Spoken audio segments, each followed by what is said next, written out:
Hello everyone, आज हम लोग पढ़ने वाले हैं क्लास 10th की हिंदी ग्रामर से टॉपिक अलंकार। आई होप इस नोट्स में आपके सारे डाउट क्लियर हो जाएंगे और आपको ये टॉपिक अच्छी तरह से समझ में आ जाएगी। तो चलिए सबसे पहले क्वेश्चन पढ़ते हैं कि अलंकार होता क्या है, अलंकार किसे कहते हैं। आंसर है काव्य, यानी कविता की शोभा बढ़ाने वाले शब्द को अलंकार कहते हैं। ऐसे शब्द जो कविता की शोभा बढ़ाते हैं उन्हें क्या कहते हैं, उन्हें अलंकार कहा जाता है। अलंकार कितने प्रकार के होते हैं? अलंकार दो प्रकार के होते हैं, शब्द अलंकार और अर्थ अलंकार। ऐसे अलंकार के और भी प्रकार हैं, लेकिन आपको सिर्फ दो प्रकार पढ़ना है। पहला है शब्द अलंकार और दूसरा है अर्थ अलंकार। वो अलंकार, वो खूबसूरती जो शब्दों में पाई जाती है उसे शब्द अलंकार कहा जाता है, और वो अलंकार यानी वो शोभा, वो खूबसूरती जो शब्द के अर्थों में पाई जाती है उसे अर्थ अलंकार कहा जाता है। शब्द अलंकार में हम लोग अनुप्रास, यमक और श्लेष पढ़ेंगे। अब अनुप्रास का मतलब क्या होता है, कौन से अलंकार हम समझेंगे कि ये अनुप्रास अलंकार है। तो जो भी हम लोग ये जो अनुप्रास है वो किसका प्रकार है, शब्द अलंकार का। और शब्द का सबसे छोटा रूप कौन सा होता है, वर्ण होता है, यानी वर्णों के मिलने से ही शब्द बनते हैं। अब शब्द किससे बनते हैं, वर्णों से, इसलिए अनुप्रास किससे रिलेट करेंगे, वर्ण से रिलेट करते हैं। अब यहाँ पर अनुप्रास के बारे में क्वेश्चन दिया है, अनुप्रास अलंकार उदाहरण सहित समझाएं। पहला कि हमें अनुप्रास अलंकार समझना है, और अनुप्रास अलंकार को समझने के बाद उसके कुछ एग्जाम्पल्स भी हम लोग देखेंगे जिससे हमें अनुप्रास अलंकार अच्छी तरह से समझ में आ जाए। तो इसका उत्तर है अनुप्रास अलंकार वर्णों की आवृत्ति से अनुप्रास अलंकार होता है। आवृत्ति मीन्स आना। तो वर्ण जहाँ पर आते हैं, एक वर्ण जब लगातार आते हैं, जब एक तरह के वर्ण की आवृत्ति होती है तो वहाँ अनुप्रास अलंकार होता है। कैसे, इसका एग्जाम्पल्स है मधुर मृदु मंजुल मुख मुस्कान। इसमें आप देखिएगा कि ये जो वर्ड है मधुर, मृदु, मंजुल, मुख और मुस्कान, इसका शुरू का जो वर्ण है वो क्या है, माँ है। ये माँ से मधुर, माँ से मृदु, माँ से मंजुल, माँ से मुख और माँ से मुस्कान, यानी इस पंक्ति में माँ वर्ण की आवृत्ति हुई है, माँ बार बार आया है, इसलिए यहाँ पर कौन सा अलंकार होगा, यहाँ पर अनुप्रास अलंकार होगा। राइट, यानी ऐसी पंक्ति जिसमें आपको एक वर्ण बार बार आता दिखाई दे, एक वर्ण की आवृत्ति आपको नजर आए, एक वर्ण आपको बार बार नजर आता है, तो वहाँ पर कौन सा अलंकार होगा, अनुप्रास अलंकार होगा। नेक्स्ट एग्जाम्पल अगर हम देखें तो यहाँ लिखा है सुरुचि सुवास सरस अनुरागा। अब इस पंक्ति में तीन वर्ड जो है उसका पहला लेटर, उसका पहला वर्ण क्या है, सा है, यानी सा वर्ण की आवृत्ति बार बार हो रही है। इसलिए जो सुरुचि है, सुवास है, सरस है, ये किससे शुरू हो रही है, सा वर्ण से, इसलिए यहाँ सा वर्ण की आवृत्ति से, सा वर्ण के बार बार आने से यहाँ अनुप्रास अलंकार है। नेक्स्ट एग्जाम्पल हम लोग देखते हैं। नेक्स्ट एग्जाम्पल है मुदित महीपति मंदिर आए, सेवक सुमंत्र बुलाए। अब ये जो पंक्ति है यहाँ पर जब आप देखेंगे तो यहाँ पर माँ, माँ और माँ, यानी कि ये जो तीन वर्ड है मुदित, महीपति और मंदिर, यहाँ पर इस पंक्ति में माँ वर्ण बार बार आया है, इसलिए यहाँ पर कौन सा अलंकार होगा, यहाँ पर अनुप्रास अलंकार होगा। नेक्स्ट है तरनी तनुजा तात तमाल तरुवर बहु छाए।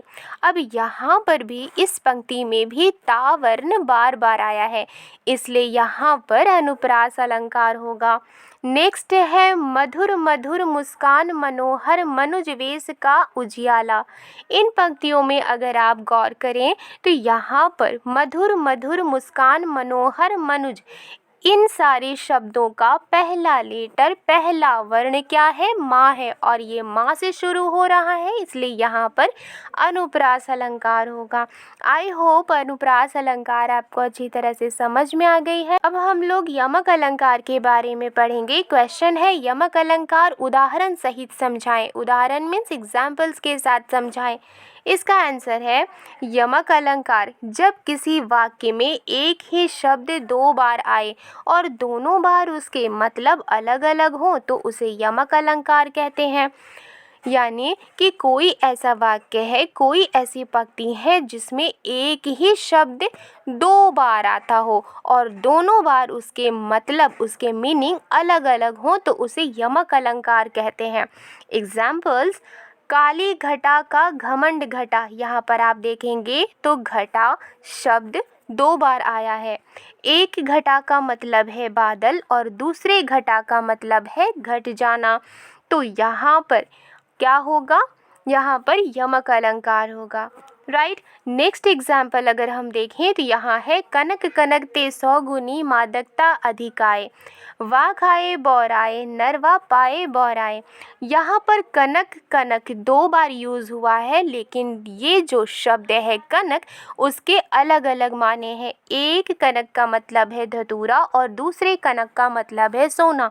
इस तरह से कोई भी पंक्ति जिसमें आपको दो वर्ड, एक ही वर्ड नज़र आए दो बार और दोनों का मीनिंग अगर अलग अलग होता है तो यानी यहाँ पर कौन सा अलंकार है? यहाँ पर यमक अलंकार है। नेक्स्ट एग्जाम्पल है वह बांसुरी की धुनी कानी परे कुल कानी हियो तजी भाजती है। इन पंक्तियों में कानी शब्द दो बार आया है।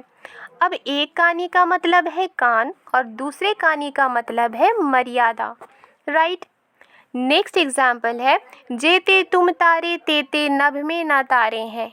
इन पंक्तियों में भी तारे वर्ड दो बार आए हैं, तारे शब्द दो बार आए हैं, लेकिन एक का मतलब है उद्धार करना, राइट, और दूसरे का मतलब है तारागण, यानी स्टार का ग्रुप, एक तारों का समूह।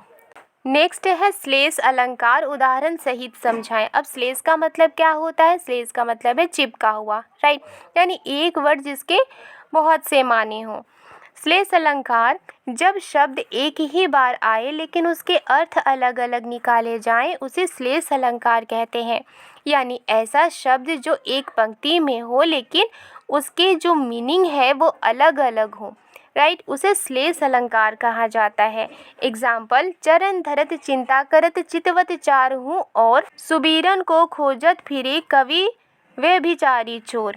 यहाँ पर सुबीरन जो वर्ड है इसका मतलब है सुंदर अक्षर और ये मीनिंग कवि के लिए है, और इसी सुबीरन का एक अर्थ है सुंदर स्त्री जो व्यभिचारी के लिए है, और इसी सुबीरन का एक और मीनिंग है जो सोना है जो चोर के लिए है, राइट। नेक्स्ट है रहीमन पानी राखिए बिन पानी सब सून, पानी गई ना उबरे मोती मानुस चुन। यहाँ पर पानी वर्ड का मीनिंग अलग अलग है। पानी का मतलब विनम्रता है जो मनुष्य के लिए है, और एक पानी का मतलब है आभा, तेज यानी चमक। नेक्स्ट है अर्थ अलंकार।